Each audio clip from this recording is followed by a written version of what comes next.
I pozdrav svima, Stefan ovde i Filip. Ja sam Jugo i danas radimo najavu za pitanja i odgovore. Sada, u ovom klipu pišite pitanja, a mi ćemo vam u klipu pitanja i odgovori, epizoda 1, odgovoriti na sva vaša pitanja. Ja i Filip. Da, i neki moj drug, verovatno i vidjet ćemo. Moneka ćemo samo ja i on.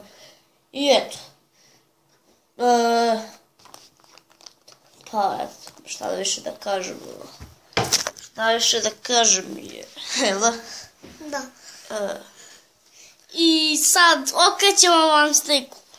Tamo da vidimo. Šta da vidimo? Tamo da vidimo nešto. Aha. Ćao. Ćao. I dobro, to bi bilo to što se tiče ovog videa. Ako vam se svidao, ostavite like, share i subscribe. Mi se vidimo u sljedećem klipu. Veliki pozdrav za vas i ćao!